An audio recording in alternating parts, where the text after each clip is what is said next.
Welcome everyone to this year's SUMO user tutorial. My name is Jakob.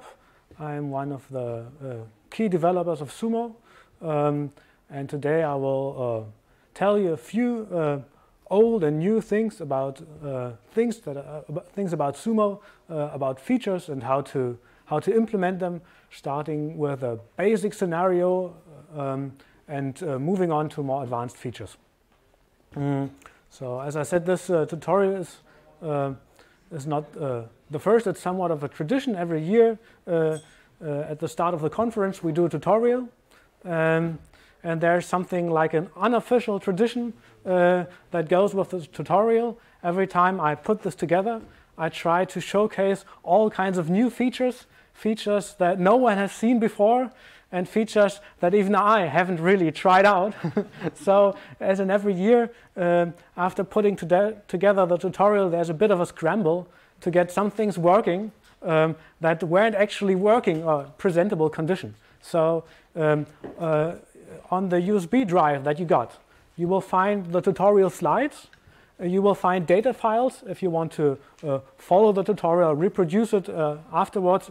It might be a bit too fast to follow it in real time all the time, but if you want to follow it, there's also a latest development version of SUMO on that, because for some of the things I'll show you today, you won't get them to work with the latest release of version 1.2. So even though the Eclipse release we just heard about is very brand new and exciting, it's already outdated, it's superseded by newer code. All right. One question. Yes? Can I get it also somewhere online, the files? Sure. If you go to the SUMO wiki, then there's a tutorial page with the subsection SUMO user conference, and there you should be able to get the 2019 files. Otherwise, just go outside and get another USB drive or... Oh, all right. Yes, then you should be able to download it. All right. So we don't have a lot of time for the tutorial. I'll try to speak quickly and click very fast. But then after that, afterwards, there's the Ask Us Anything session. So any larger questions you can store until then, and I'll try to answer everything I can. All right. For a brief outline, we'll start with a very quick scenario generation. How to do that? We'll look at a scenario, at this quickly generated scenario, and look at some warnings that show up and fix those with NetEdit. Then we're going to look at visualizing not only the cars but also some aggregated properties about traffic to get a bit of a feel for the simulation scenario. Then I'll show some aspects of public transport and intermodal routing. Then for some, maybe the most exciting part, we'll showcase some visual traffic demand editing, because that's an area where for all the last 17 years, users had to rely on editing XML files manually or generating them with their own scripts. So now the first basically working version of getting demand visually. Then I'll show some features about parking, only very brief, because we have Lara who's going to show off a lot more parking features in the demo session. And then I'll talk a little bit about net generate if there's time, synthetic network generation. So let's start. To follow, as I said, you need 1.2 or maybe the latest development version to run some of the scripts that are part of the tutorial. You also need Python. It really doesn't matter whether you use Python version 2 or 3. Most of the time people may not even know there's a difference anymore. There are some text files you may want to have a good editor for editing those. All right. Let's get started. When you download SUMO, you have your binary files and maybe you have some examples, but what you really need to get a simulation running are basically two things: a network, a road network that is loadable by SUMO, and you need traffic definitions. Maybe you need infrastructure, traffic lights, bus stops, all these things. And depending on your data source, it can be quite difficult to put these together, but we provide this tool for you that makes it a lot quicker to get started. It's the OSM web wizard, and it uses data from the OpenStreetMap project.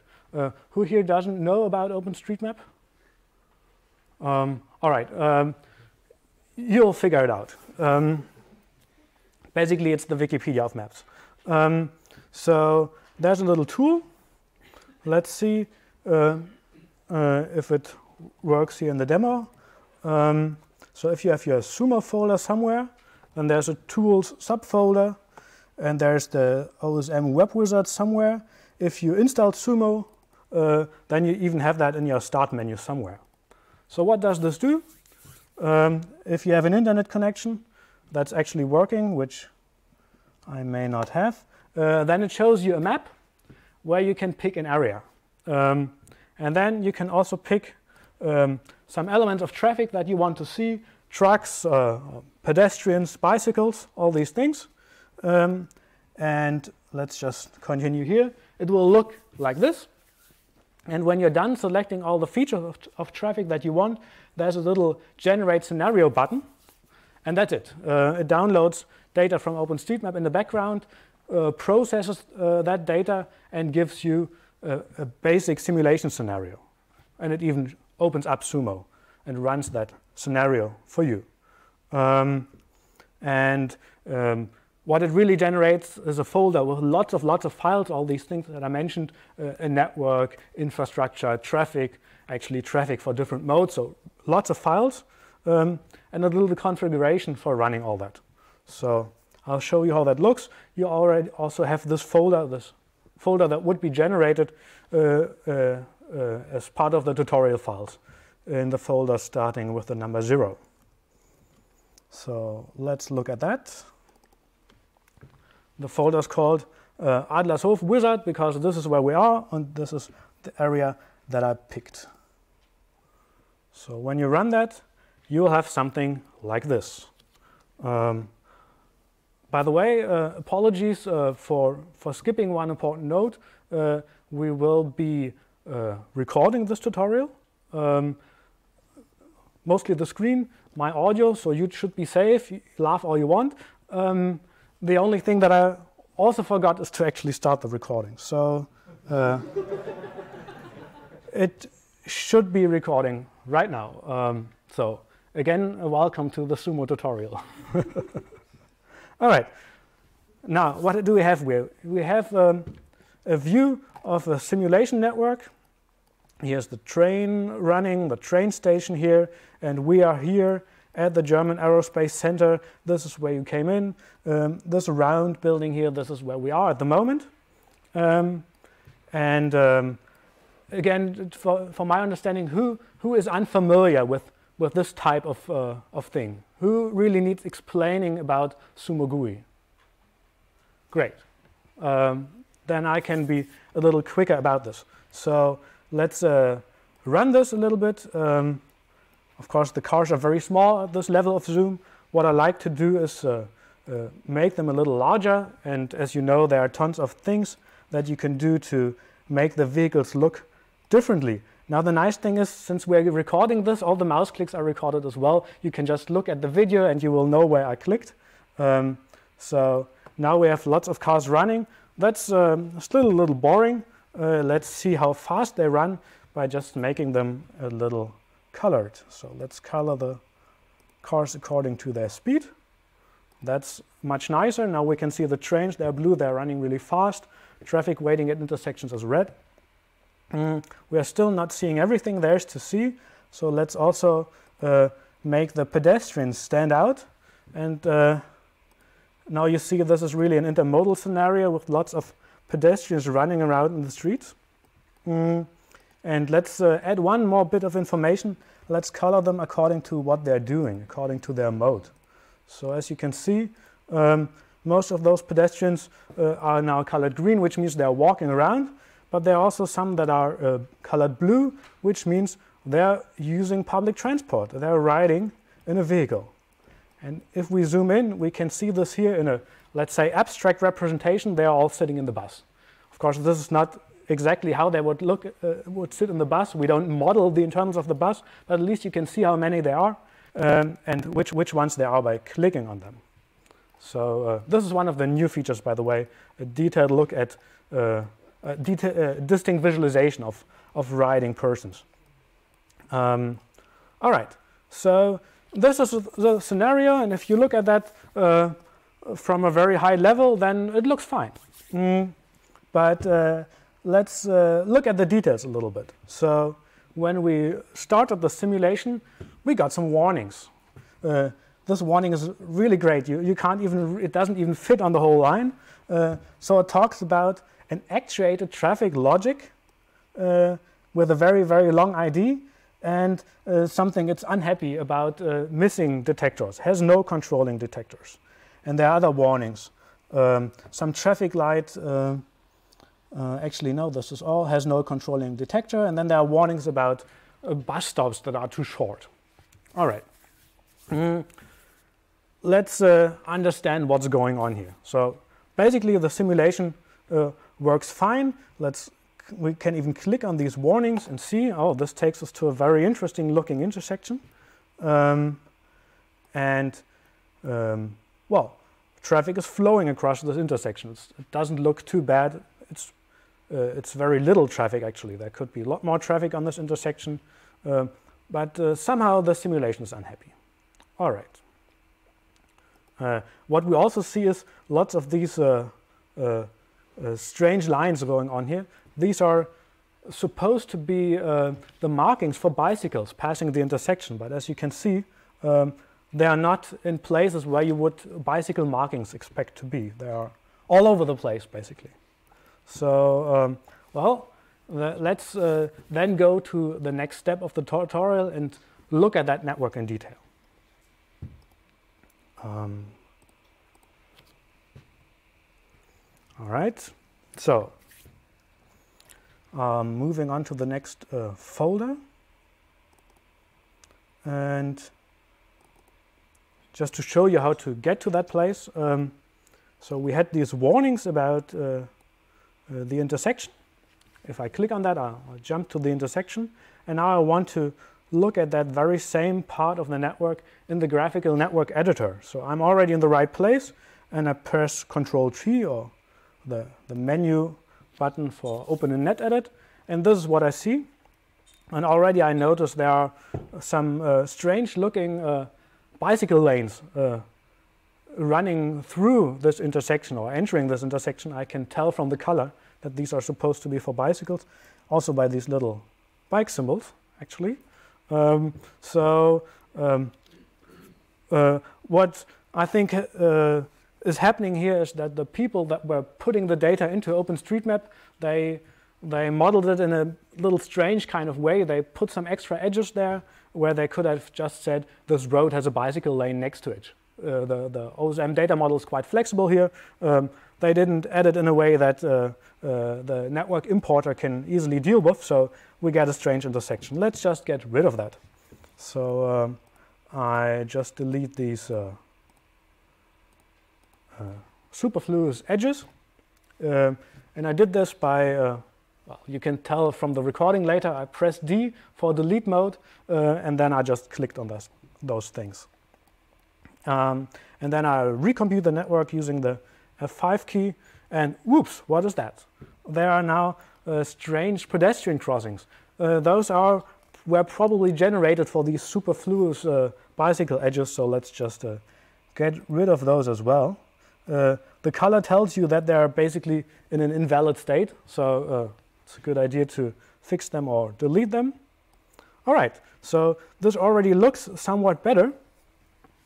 Now let's take a look at the signal plan, because that signal plan was built for all those bicycle edges in mind, and maybe it's not really in the best state right now. I press T for the traffic light mode, and now I can click on that, and on the left pane I see the signal plan, and yes, it has quite a few phases that well, they look somewhat superfluous to me.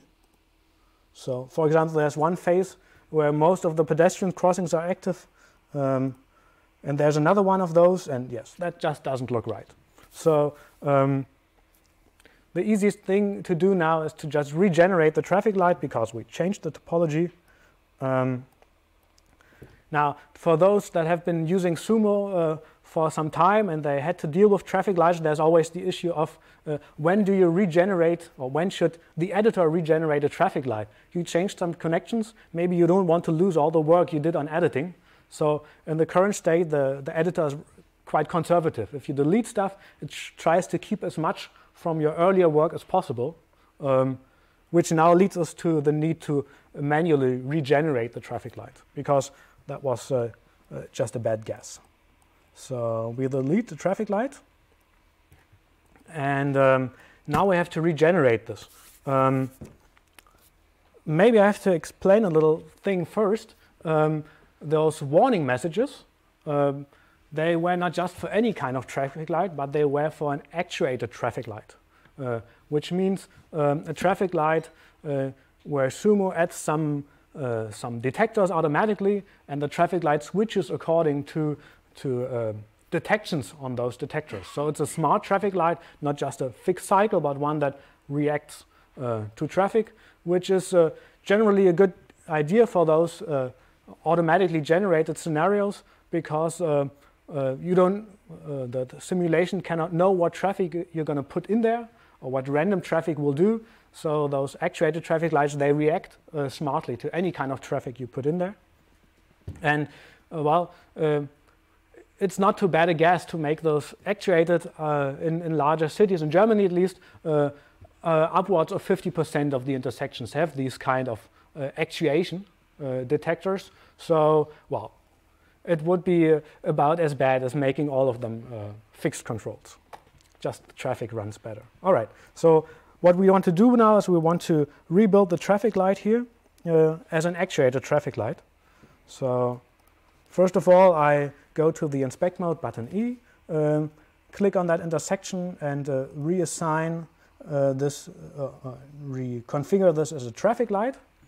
And then, due to something that is probably going to change, I have to click again, and now I get this extra little field here where I can control the type of traffic light. This field is only available for traffic light nodes. So I'll switch this to actuated. And now let's go to traffic light mode again and look at that new signal plan. As you can see, it's much shorter than the one before. And something you may not have noticed before, some of these phases, they actually have extra attributes. Just a quick question, who of you has worked with these actuated traffic lights in SUMO? All right, quite a few. So here you control the minimum and maximum duration for these actuated phases. Of course, the phases for the yellow light and the phases for where everyone has the red light, they are not actuated, they have a fixed duration. But the major green phases, they have an actuated duration. And if you look very closely, you can see that there are two extra columns. And I think I should put a heading line in here to really show what those columns are. One is for assigning a name, basically arbitrary human-readable name to that phase, which may make it easier to understand what's going on with the traffic light, at least easier than with just having a running index from 0 to 12 or whatever. And the other column is for assigning the index of a follower phase, because it may happen that you want to model traffic lights with branching transitions, and then you really need to put explicitly what is the phase that comes after a certain phase. So this is what this new column is for. If you have a question about that, then ask me after the tutorial or in the Ask Us Anything session. All right, so now we have this intersection fixed. Now there's, I don't want to save these changes. There's one thing left to explain, but first I'll save this and show it in the simulation to you. All right, so I save the network, Control S. And I reload the simulation. It was still open. And yay, most of the warnings are gone. So there's one warning for another intersection, but this one is fixed. But again, what were these warnings actually about? They were about controlling detectors. So maybe it would be good to see those. To do that, you can set an extra option in the SUMO configuration, and I'll show you real quick what that is. So among all these files, as most of you probably know about, there's the configuration that opens the simulation, and I'll just add another option.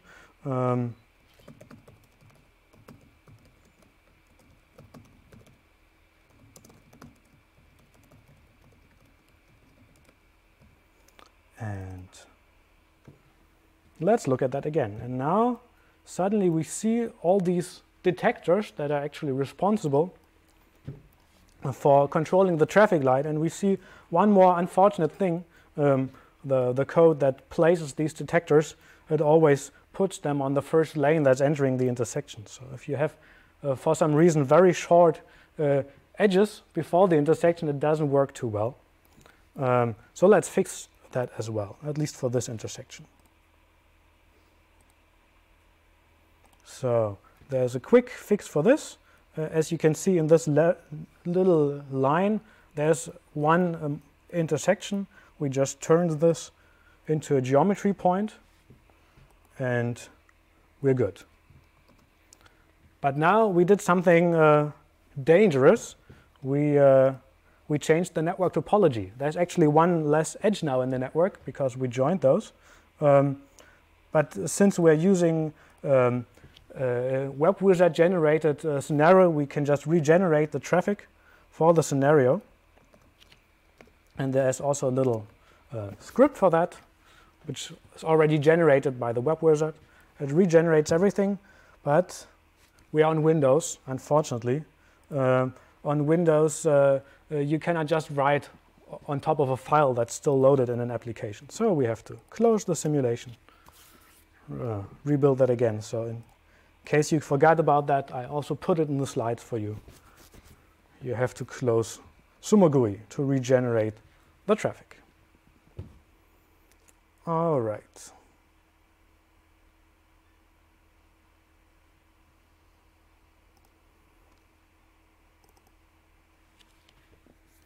So let's look at that again. Now you can see all the detectors are at a reasonable distance from the intersection.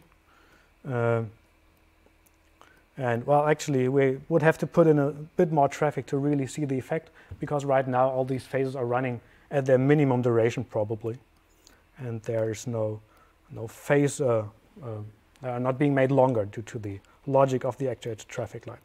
All right, so we got rid of a few warnings and at the same time learned a bit more about actuated traffic lights in SUMO.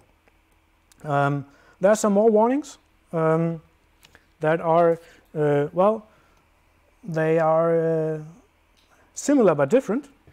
So here is one that says for one phase, the detector doesn't really know what to do. And the phase, well, let's look at the phase in the editor real quick. I'll just open it in the right place.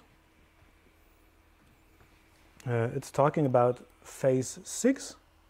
That would be this one, and it's a phase where there's only turning movements from the side direction, and all the pedestrians are free to walk.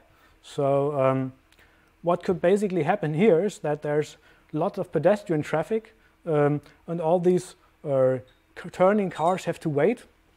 And so the logic of the actuated traffic light, it tries to prevent the situation where the phase is kept open very long. So it says, I don't know really how to do this here with an actuated traffic light. So this is what the warning is about. We could fix this, for example, by saying in this phase that's only for turning movements, we forbid the pedestrian movement in these places.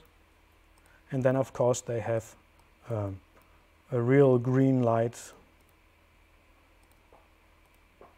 no, not that one, that one. Those.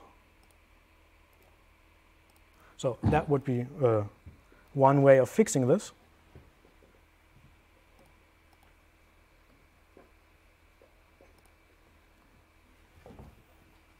And the warning is gone. Now, because editing networks is so much fun, let's look at the last warning. Well, this looks to be like a pretty interesting intermodal intersection.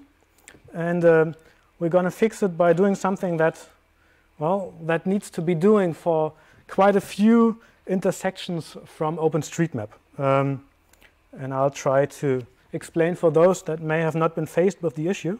The network model in OpenStreetMap, it models these complex intersections through many, many, many smaller intersections that are in some ways interconnected. And even this circle here representing one intersection in SUMO was made up of 1, 2, 3, 4, 5, 6, 7, 8, 9 intersections in the original OpenStreetMap data file. So there has already been some processing going on here, but apparently it wasn't enough. So I think this should be one intersection here. So how do we fix this in NetEdit? We enter the selection mode. I pressed S, you will all know from the recording. And I'm going to merge all these intersections into a single one using the F7 key. So now we have one. And while I'm at it, I can just repair some other things here. We talked about short edges, which are unfortunate. Now, what else do we have? We have here an extra edge, which is actually just a footpath, as I know from experience. But here in this place, it's set up for bicycles, which leads to lots of interesting connection topology on the intersection. Let's just prevent the bicycles from driving here. So this is one of the many properties for an edge you can edit. And while we're at it, just let's move the geometry around a little bit to make this look a little bit more realistic. So one thing that's quite important when you look at intersections in detail is what are the geometries not only of the intersection, its center and its shape, but also what are the points where edges enter the intersection. And you can edit those very easily with NetEdit. So let's do one more thing after we change the permissions here. Let's reset all the connections and recompute them, because if we don't, we have lots of strange connectivity going on here. So let's just reset all that and recompute it. And also, while we're at it, let's regenerate the traffic light. Oh no, it looks okay, I guess. All right. So joining junctions, an important concept for fixing OpenStreetMap networks. Oh, and what do I have to do? What do I have to do? Absolutely regenerate the traffic, because I fixed the topology by joining junctions and thereby deleting edges. So you know the drill.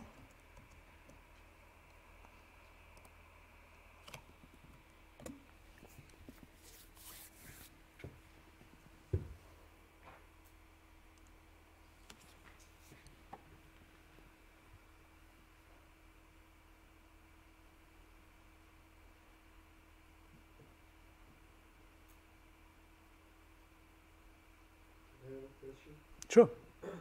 How can the OCM web user understand the intersection is controlled by actuated or fixed? This type of information is not present in the OpenStreetMap data. So right now, it's one of the parameters you put into the network conversion script, where you say, by default, all intersections are either fixed or actuated. And then afterwards, manually, you could reassign the types. But there's no way for the importer to know. Yeah. I mean, this may change, because they are changing the. all the time people are putting new data into OpenStreetMap. Hopefully they'll put this type of information in there also, but so far they haven't. I think that's not that easy because you cannot see it from the external, whether a traffic light is fixed or activated. So That's even if there are loop detectors, it's not a guarantee that it will run actually. You're right, but then again, people put lots of really detailed data in there that they certainly don't find printed on the roads, and they somehow manage to do this anyway. So well, we could maybe do this. We could also add data. So now, as you can see, I've loaded the simulation. Oh, still not happy. All right, I know what's going on here. The connections are pretty weird at this intersection. So, as you can see from here, there's actually an extra lane for turning movements, but it's only used for moving onto this edge here, which is actually it's a service edge where buses can drive. So it's not totally strange, but it's still not the way this should be. So let's just fix this. All right, that's much better. So that was button C, key C for the connection mode, and then a few clicks to fix those connections. No warnings. I'm happy now. All right. So much for that. Now, when we run the simulation, of course, there will be new warnings about these bus stops that are too short. But this is easy to fix. You just well, actually, I'll show you. All right, so let's look at some bus stops. So here, the intersection is strangely elongated, and there was not enough space for the bus stop. And another instance of a very short edge where the bus stop didn't fit on. And something where I don't even know why the bus stop is so short there. So fix this really quick, and then we can finally have a network without warnings. I talked about manipulating the positions where the edges enter the intersection. So I do that here very carefully. And this will make the intersection much smaller, and then there's space for the bus stop. And, well, maybe I should show the bus stops. That would make them much easier to edit. So I'll load those. Control A loads the infrastructure files. So let's edit those as well. Does this look right to me? Yes, it looks right. This looks also much nicer now. And there was another bus stop somewhere. Which one was it? Maybe this one. Doesn't look too bad, actually. Let's just make this a little larger. All right. Of course, there are menus for saving all these things. But I'll just use the hotkeys, which you will find on the recordings. Shift Control A and Control S. All right, now we have big stops. And finally, no more warnings when running the first few seconds of the scenario. Ta-da! Great. All right, so these were the first list of things that I wanted to show you for editing networks and NetEdit. Of course, these were not terribly important things. They are not scenario-breaking things. But often it pays to look at the small details, look at the warning messages, and see what's going on there. Because it might be a problem eventually. Of course, then you can just look at where the jam develops, and you know there's the problem. All right, moving on to the next part of the tutorial. Let's visualize some traffic data. So, of course, the simulation, it's visualizing traffic. You see the vehicles. What more is there to see?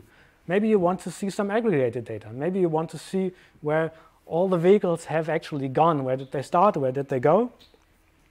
And for a long time, this was surprisingly awkward to do in SUMO. So we made this a little easier.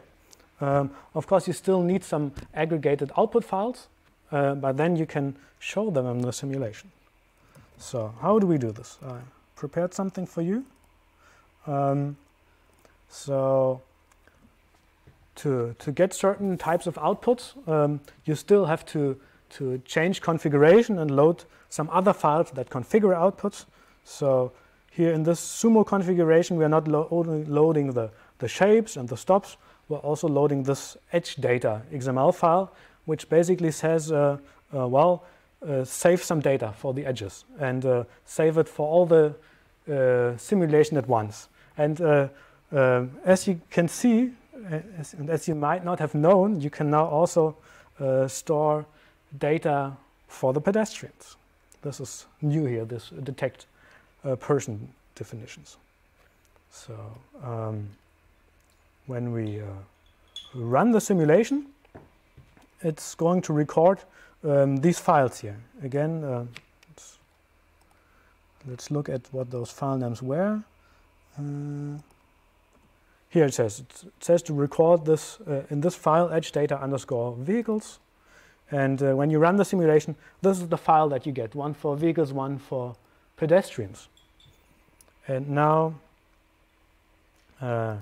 we have our simulation. And now we can load this edge data for visualization. Let's actually load the bare network. So just you can load a network by itself for a very clean look. And now let's show the data that was recorded.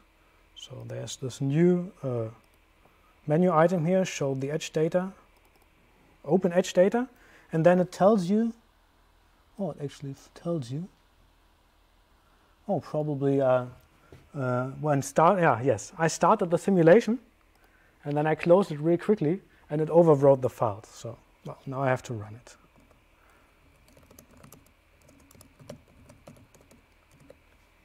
Sorry for that. But it gives me the pleasure of showing you a little bit more about what you get. So of course you can run SUMO in batch mode, which is usually a bit quicker. Since recently it also tells you in the beginning what version is actually running. So you can see this is 280 commits past the last release of version 1.2, and it will also store that in the output files. Should be done about now. Yes. All right. We'll attend to these messages in a little bit. But for now, we get some nice statistics. We see how many vehicles there were and how many persons and what they all did. They walked and they rode, and some of them they missed the bus, quite literally. But now we have our files, and we can look at those.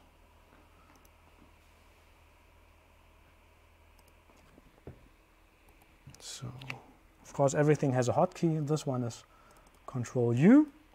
And then at least it tells you that it found a number of attributes, things like density and travel time, waiting time, all these things, but it doesn't show them yet. So this you have to configure in the visualization settings for the streets.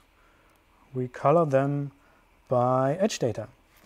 And let's color them by the number of vehicles that drove on that street. Well, actually the number that entered the street. All right. And we have to configure the colors that we want. So this does this automatically. It just scans the whole data range. And so the edges with the most traffic, they had 242 participants, but actually the low numbers, they're not of interest to us. -1 means there was no data. So let's do another rainbow. Let's just show edges with at least one vehicle on them, or let's say with at least 3 vehicles on them. All right, so this is another way to reconfigure these colors with a new little switch. And now we can see at least that this was the main venue for traffic in the simulation, and there was a little bit traffic at the outside. But maybe we also want to see the numbers, and I'm happy to tell you that we can. There's this little control. Well, this is usable when we zoom in. It's not very usable when we zoom out, but there's a button for that. So let's make the text size stay the same. So at least it's not so much visual clutter. And now we can really see the numbers. 191 vehicles on this edge, for example. So this is one of the new exciting features where Sumo can help you to look at your data. And of course, you can look at all the other values that were in there, like for example, the waiting time on selected edges.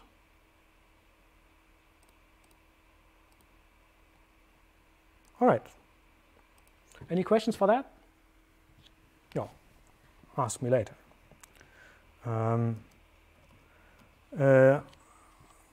Of course, you could have loaded the pedestrian data in the same way. On these slides, I've shown you what that would have looked like, and you can already see that this is from the pedestrian because the network is much denser. They're walking on all these little edges where cars cannot go. And here you have those relevant controls for getting the numbers and not getting them too big. All right. Another thing that may be useful to visualize is trajectories. So a little bit more microscopic detail about the vehicles. Of course, Sumo can write out these trajectories. It's the FCD output, FCD floating car data. But some care must be taken if you want to, for example, get a plot of only the speeds along a certain network element, along a certain stretch of edges. So one of the new features that we got here is the output filtering with this new option where you select network elements that shall only record FCD data. And then there's a little tool that you can use to plot these trajectories according to various qualities. You could plot speeds versus accelerations. In this case, we plotted the x value versus the speed, which is a nice proxy for, well, position along a stretch of road. So now we basically already see the places where the vehicles usually were braking and waiting. These are intersections. I'll show you which edges I used in the network and actually how I got them. So this is again net edit, and as you saw from the slide, I loaded some edges here from this file, and actually no, this is not.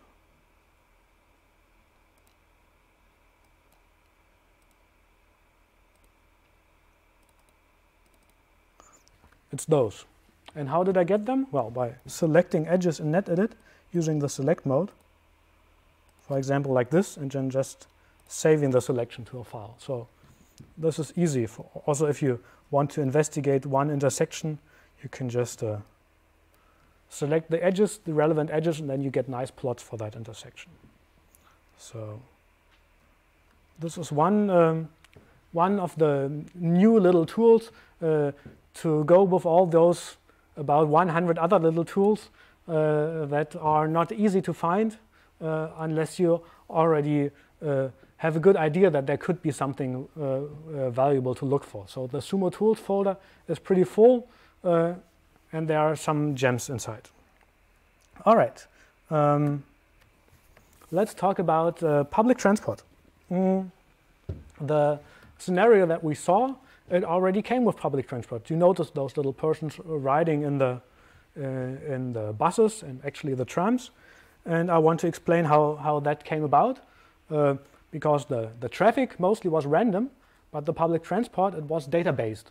So OpenStreetMap does contain the position of all the public transport stops, and it also knows about public transport lines connecting those stops.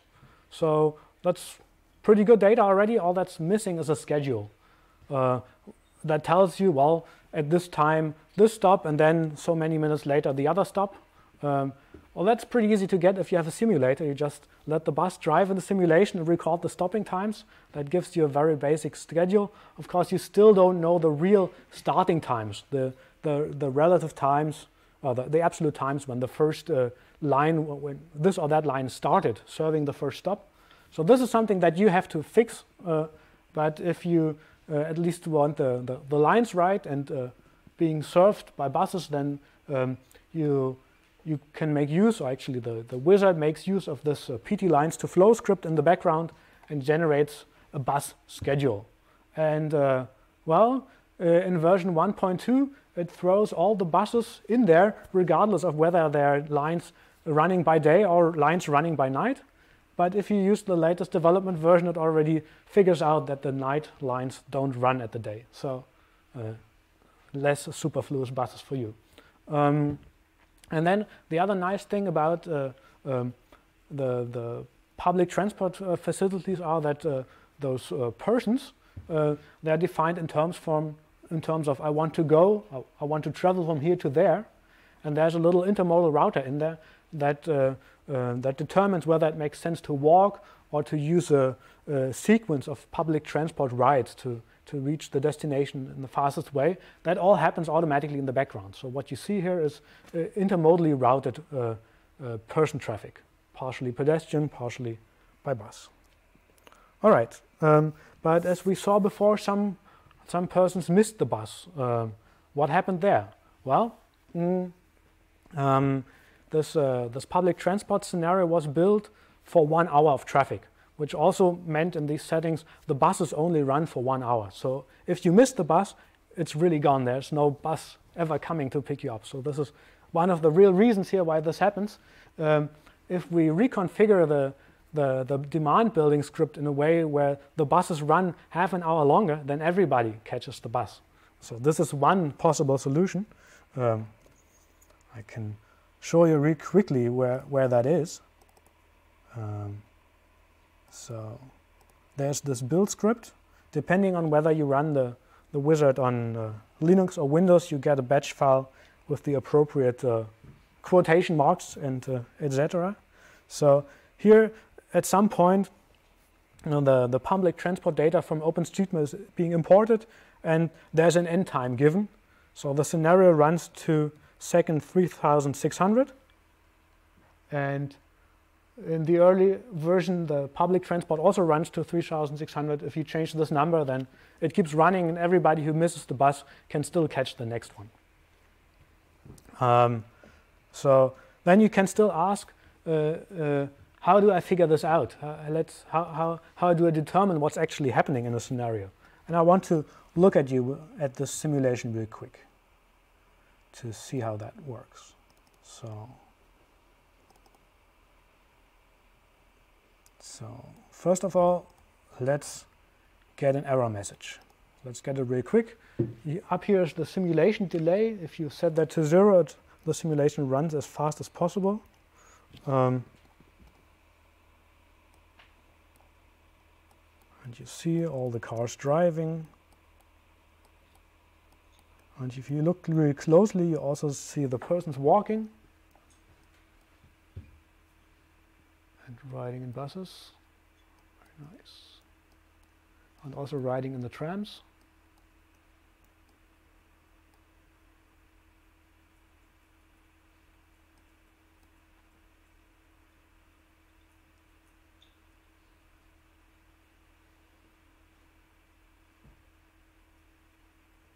And then eventually, well, you still have persons walking, and then, no, I don't want to close.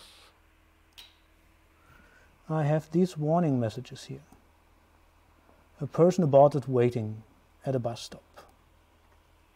All right, so I happen to know that this ID implies that the person starts in the simulation at second 3260. So I'll just run the simulation again up to this point. Of course, what you could also do is look at the input file and see when this person departs.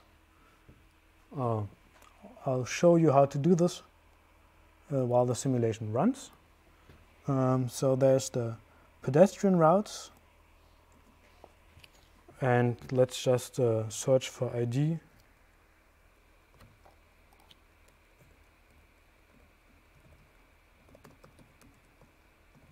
So there we have it. It's a pedestrian, and it departs at time 3260. All right. And now the simulation stopped at that time. If you missed it, I set the breakpoints. This is here, Control B, and I asked the simulation to stop at that time. All right. Let's now find that person. All right. What can we find out about this person? We can find out where it's walking. So it's walking to this bus stop here, presumably. But we can find out more. We can show the plan of the person. So this is a quite simple itinerary. The person wants to walk to the stop Magnusstraße, and then it wants to get a very specific bus, hopefully catching it at time 3494. Then riding to the Abtstraße and then walking a little bit. So let's see how that works out. So we track that person. Well, it's not visible from here, so let's make it a bit more visible. We select the person and we say, let's draw the selected persons in enlarged size. So this guy is bigger now. Well, let's make it even bigger. All right, so one person out of many, and it's being followed.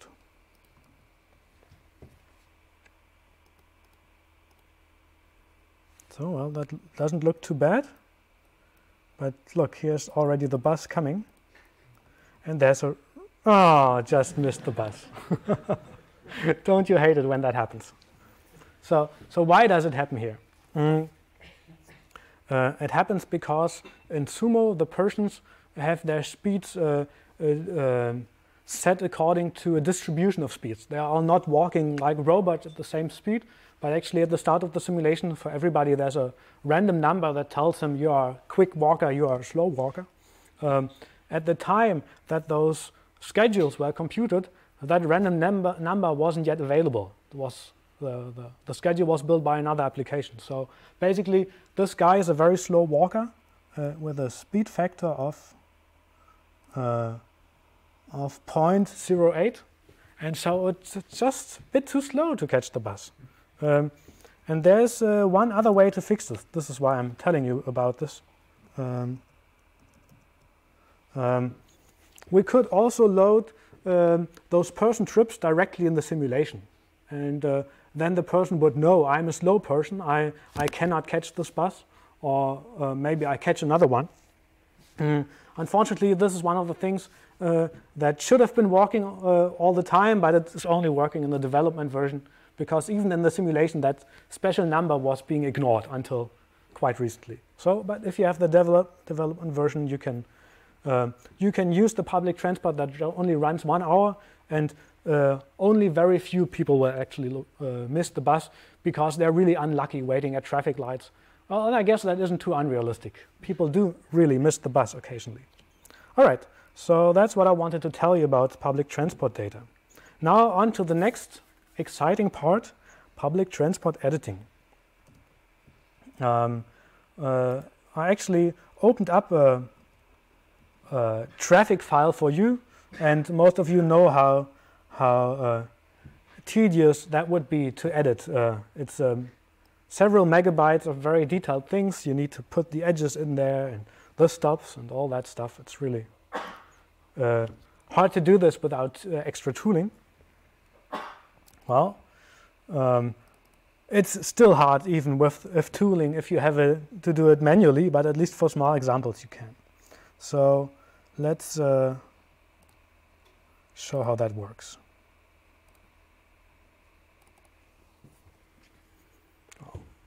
I actually have all XML files open with NetEdit.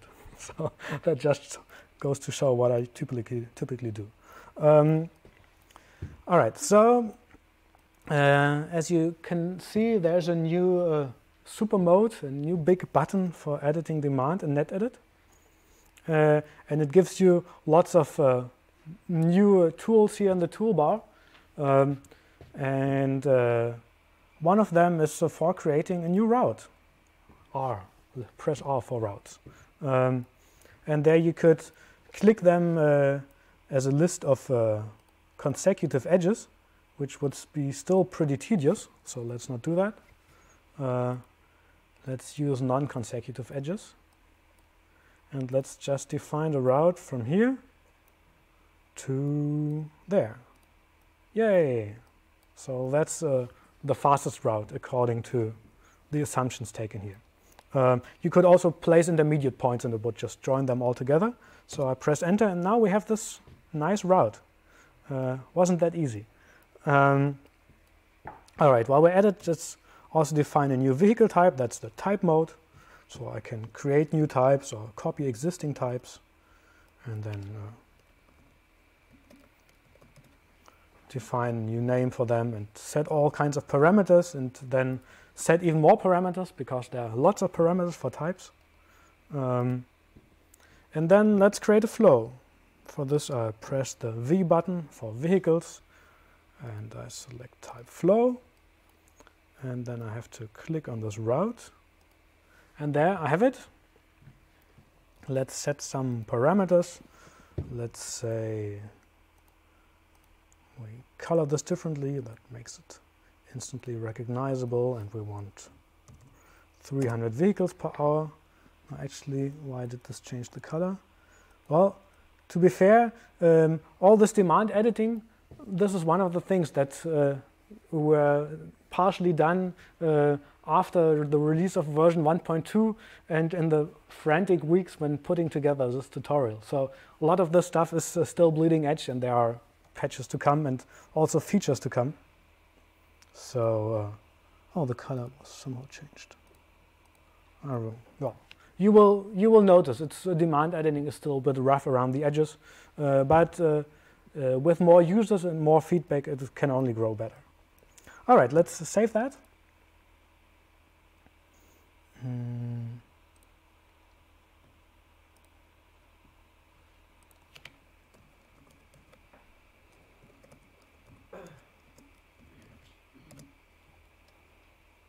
And let's look at what we just have created. So this would already have been pretty tedious to put together manually.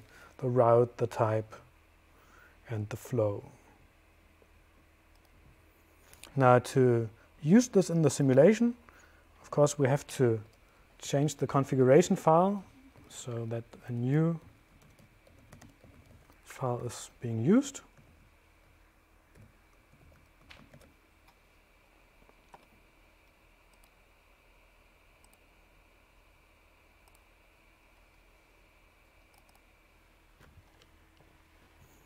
And now I'm using a preset here to, actually not, let's not use this. Let's run some traffic. All right, here we have these new vehicles. Great, it's a flow. And they're running along with the regular traffic, ending here at the DLR. All right, so this is a first look at the capabilities of visual demand editing. We could also, let's spice this up. Let's open a demand file. Let's open the passenger trips. And hope it doesn't crash. Yes, and suddenly the network is full of cars. And what you now cannot see, but you will be able to see this in the future, some of these edges, they have lots of traffic. So here, if you click that, you see overlapped elements. There are several trips starting on that edge. Not so many here. And we're probably going to space these out along the edge just to make it more visible to see that there's more than one. And of course, it's still not quite clear what are useful operations if you want to edit lots of traffic at the same time.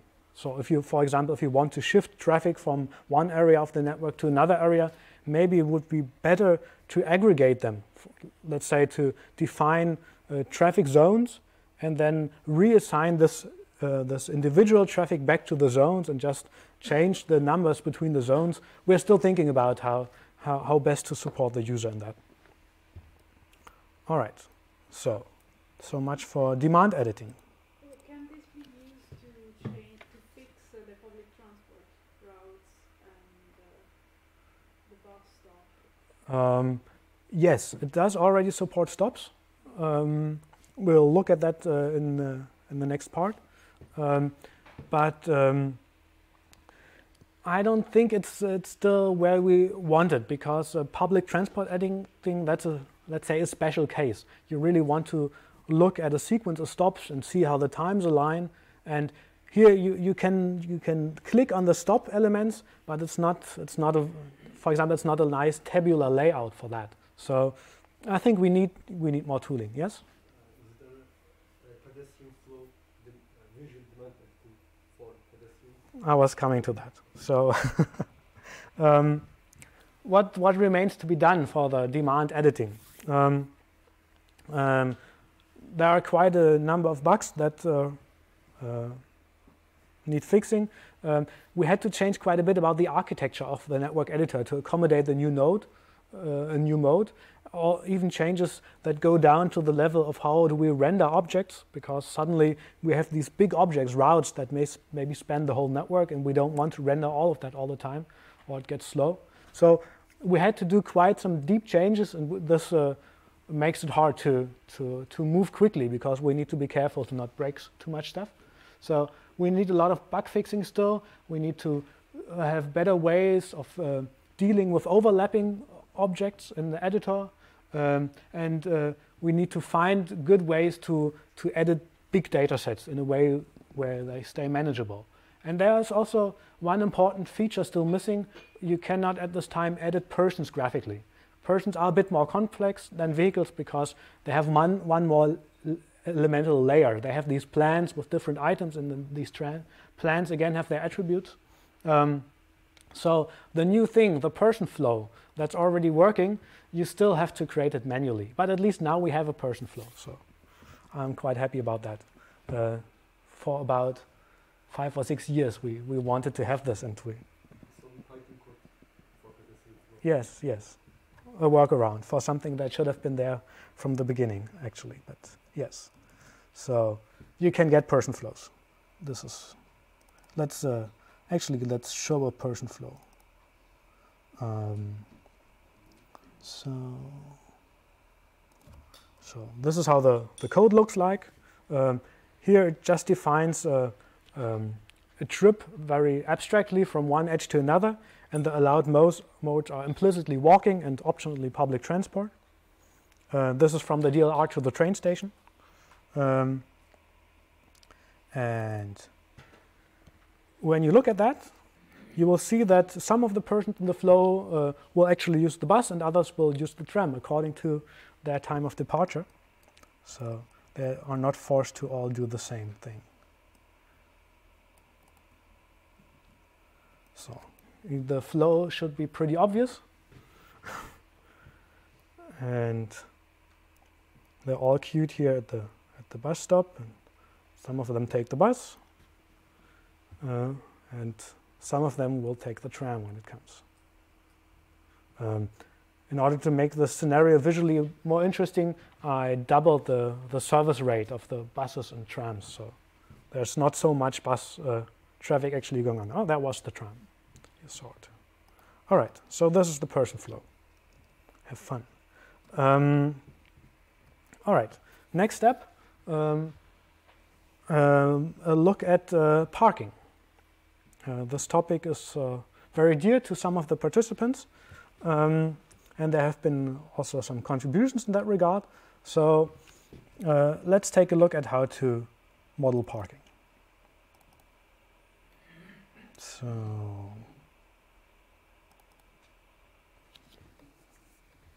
So we load our network, and actually we also load our flow. Did I put it there? No. Let's copy it over from the previous editing round. No, it's there. Just didn't see it. That was because I was looking in the wrong folder, right? Okay, so we have our flow. We see this when we switch to demand mode. And let's say all this traffic going to the German Aerospace Center, they have to park somewhere. So we add some infrastructure, we add parking places. For this we have to switch back to demand mode, additional objects, and let's add some parking areas. All right, so let's put one here and put another one here.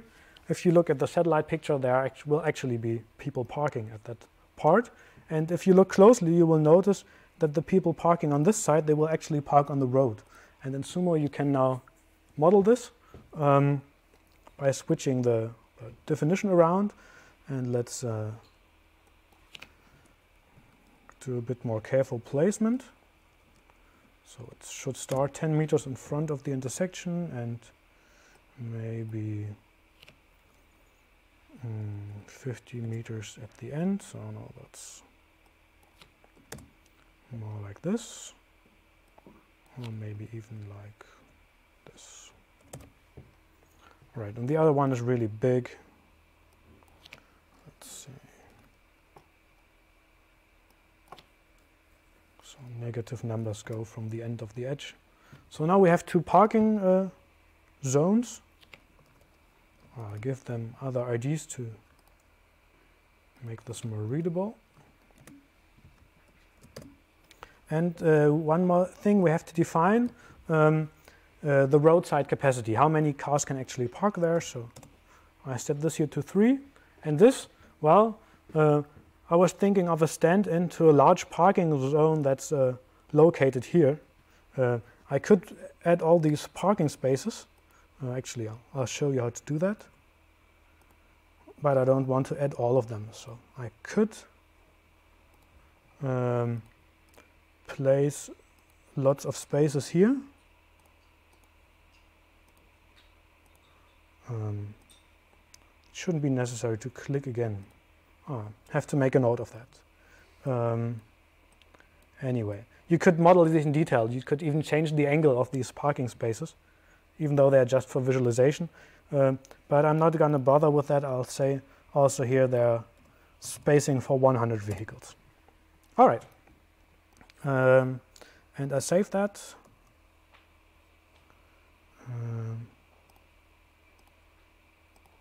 As a new file. And now back to the demand mode.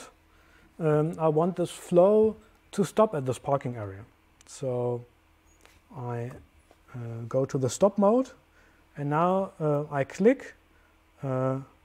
Careful. Now they're trying to stop on this lane.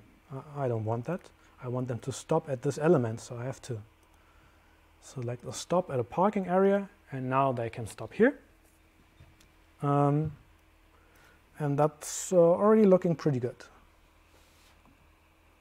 So I save my demand file. And let's take a look at that in the simulation. All right, so here we load the new route, and when we look inside, we see that I saved it in the wrong folder. This is what we see.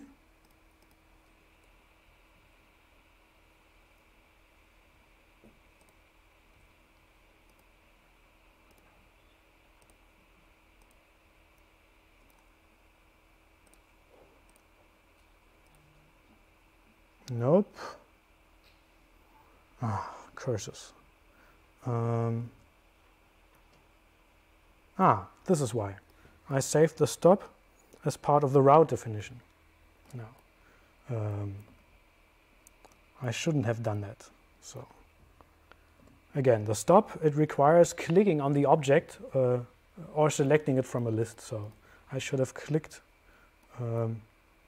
on this flow element here. No, on this vehicle. The other thing is the route. All right, so now let's define the stop as child element of the flow. Actually, you can do both. It depends on what you want to model exactly, but I had this in mind as putting it as a child of the flow. All right. Now it moved there. Great. And of course, we also have to load these new parking areas.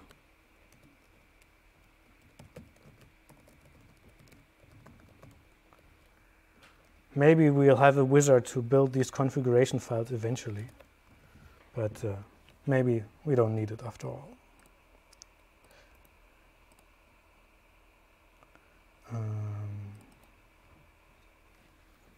All right, what do you think will happen when we run this? Will they all get to park? Notice that they're parking on the road and the bus doesn't come through, but well, there were only 3 spaces. What shall they do? They wait. You may think that's not realistic. Well, it isn't, but it's a simulation. You have to tell the vehicles about the possible alternatives. For example, parking on the other side of the road. Now, to do this, you can define particular elements in SUMO that tell vehicles, well, if you reach this parking area and it's full, then you can go to this, and this alternative parking area. It's quite tedious to define these definitions, but luckily Lara has provided a little tool to generate them automatically. And this tool is, well, it should be, oh yes, at least it mentions the file. All right, so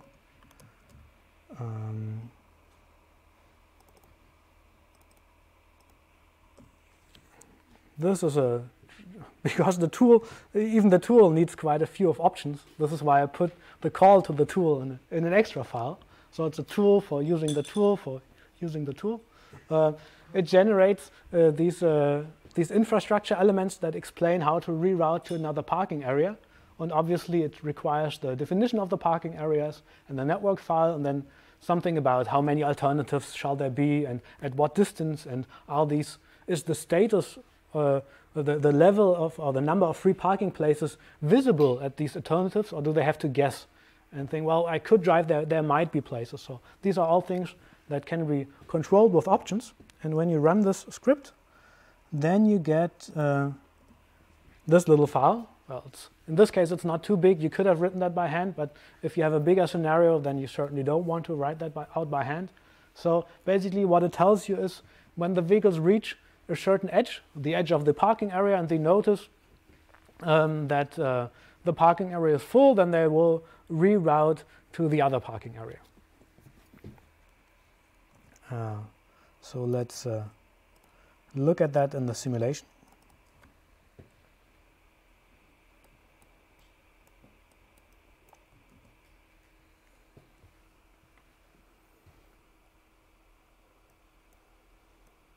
And since I defined this to have 100 parking spaces, there's plenty of space for them.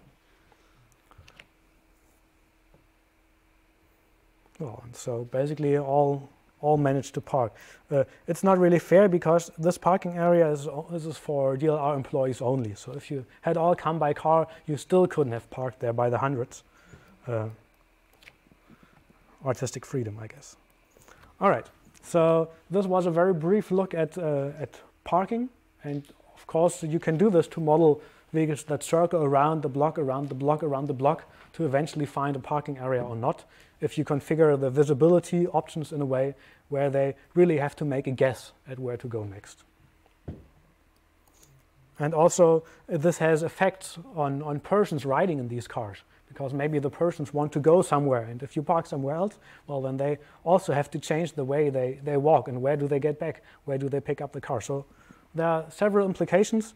Most of those are already handled, not all of them, but you'll hear about that, I guess, in the later session. All right, so much for parking. Moving on to the last part of the tutorial, actually. Let's talk a little bit about the synthetic networks. So, as you may know, among all these applications in the SUMO folder for routing, simulation, demand building, there's also one tool for generating abstract networks called NetGenerate.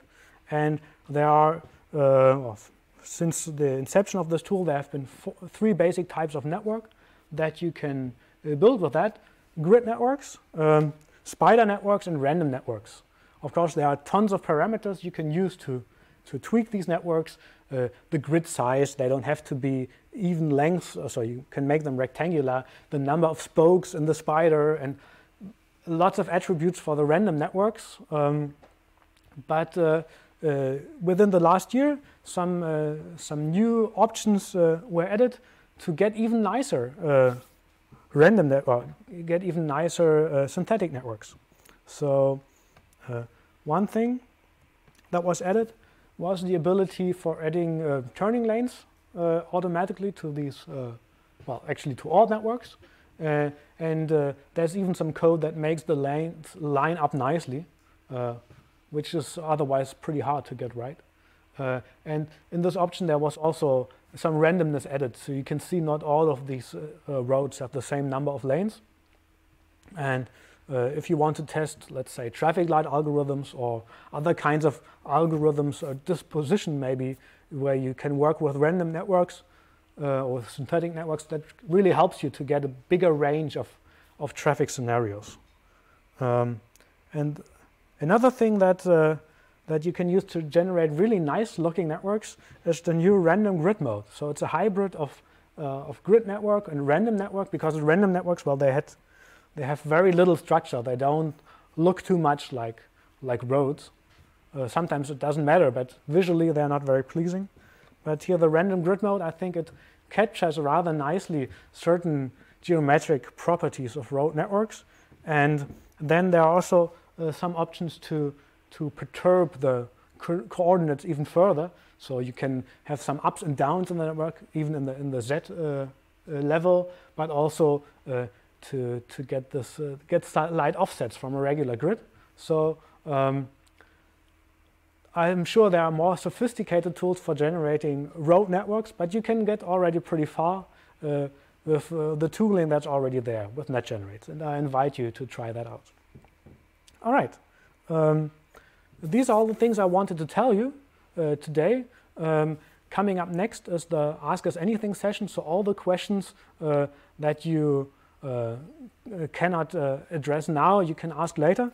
But I think we also have now time for, let's say, 10 more minutes of questioning. So if you have any about this tutorial or topics related to the tutorial, go ahead. Just one question about the OSM web wizard.c. Can we select the projection system? Well, the web wizard tool itself, it always projects to UTM coordinates. Okay. But you can, well, I'll show you. Yes, you can. So the answer is yes, you can change that. This wizard, it generates lots of files, and among them is this netconvert configuration. Netconvert is the tool. Yeah. All right. So by default, when importing OpenStreetMap, it always switches to UTM, but you can add an extra option like this, and then you can put in a PROI string, so like a definition string from the right. Right. So I'm not sure. It comes from the PROI library, so it might even work with the EPSG code. Yeah. All right. Further questions?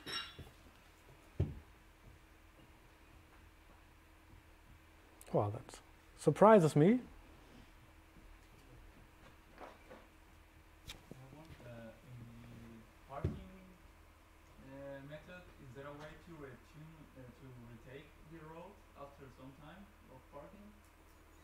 So you modulate the road to park, and then you can retake it from there. Like park for 1 hour or 15 minutes, and then we take another road.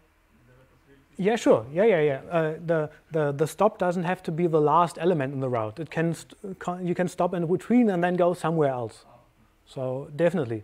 And there's also, this is quite a relevant issue for these parking areas. If you park on the road, then it's pretty clear how to continue. You just keep on driving. But if you park next to the road, as here, then you actually have to find space on the road. So if it's jammed, you might have a hard time entering back into the traffic. There may be a case where the stop has conceptually ended, so the duration is passed, but the car still has to stand there and wait for a space, for a gap in traffic if it's very jammed. Can you choose the parking type? It's longitudinal, but if you want to park vertical to Sure. or angle. Yeah, sure. Let's do this here real quick. Go to the, to this mode, inspect mode, and there's the angle parameter here somewhere.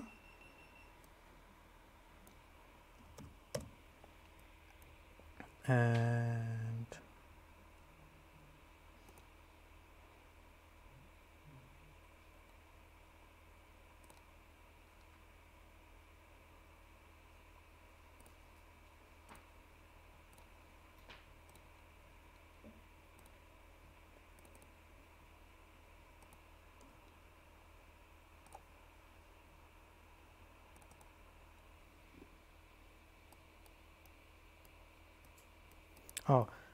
I have to make the numbers, have to make it less dense or you won't see it. So let's say that's place for 12.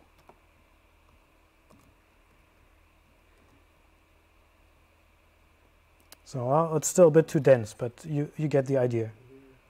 You can make this angular.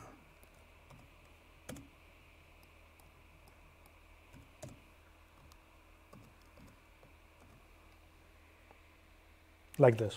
It would be still in the wrong direction, so you would have to park in reverse. Yeah, then just take another angle. But mostly this is optics, because you can get arbitrary densities for this roadside parking. It doesn't check for physical overlap, just to make it more convenient to add lots of spaces in one little place. You can use this to model a big parking facility with a very small space that's just actually the entrance, but then there's 500 parking spaces behind that. You just put this little thing on the road. You showed me the visualization of the edge data, so the density or something like that. Is this also possible to show it somehow dynamical? Yes. Thanks for asking. I wanted to show that anyway. So let's take a look here.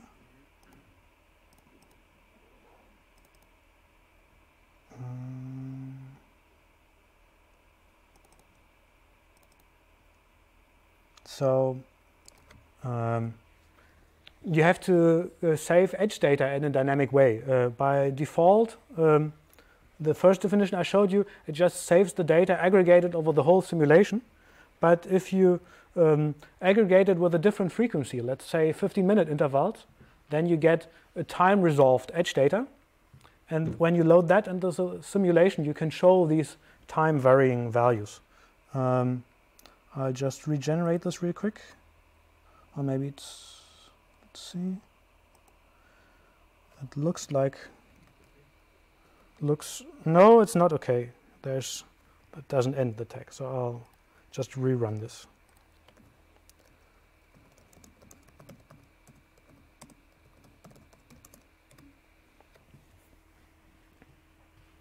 While we're waiting, more questions? Let's not waste any time. Is it possible to have this kind of data, given that we record them during the simulation, is it possible not to visualize them but have them at runtime? Like the last 10 minutes, having a retention time? Well, technically, we're not so far away from that, actually. It's not yet there, but it should work to just show the latest aggregation values. Yeah, I'll remind remind me again, I'll put that out. You just put in the issue at GitHub, then I'll know. All right? So let's look at the time varying data.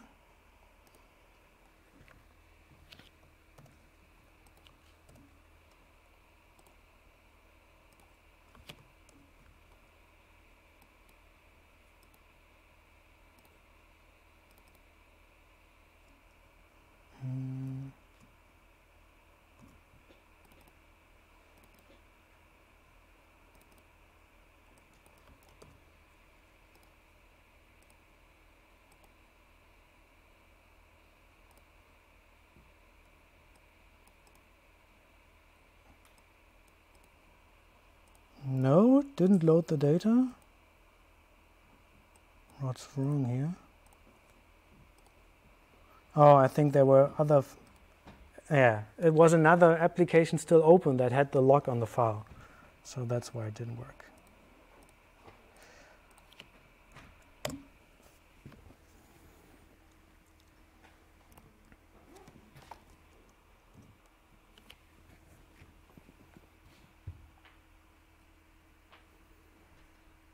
Further questions while we wait? You said we can create person flows from SUMO, and can we create different types for different pedestrian types, like we create V-type? Yeah, sure. So the persons, they use the same type attribute as the vehicles, and you can also put in a type distribution. If you define this distribution, they can draw from the distribution. For example, but also all other things that you can define in the type. So the person flow, then every element of the flow would pick a new type from the distribution. And I think from now you have two pedestrian flow models, non-interacting and striking. Yes. Can we model the model? Can we model these interactions in flow? I want 50 pedestrians to non-interact and 50 pedestrians to striking. No, the model is a global setting. You have to switch one or the other model. We're planning to add more pedestrian models also by coupling pedestrian simulators, and maybe then we'll also open up the possibility of having different models simultaneously. But for now, the most important use case is having one model throughout. So for now, it's a global switch. Yeah. All right, so this has ran.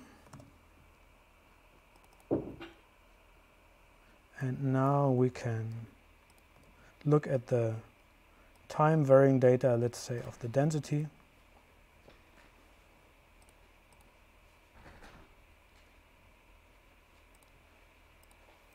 So here the density is low.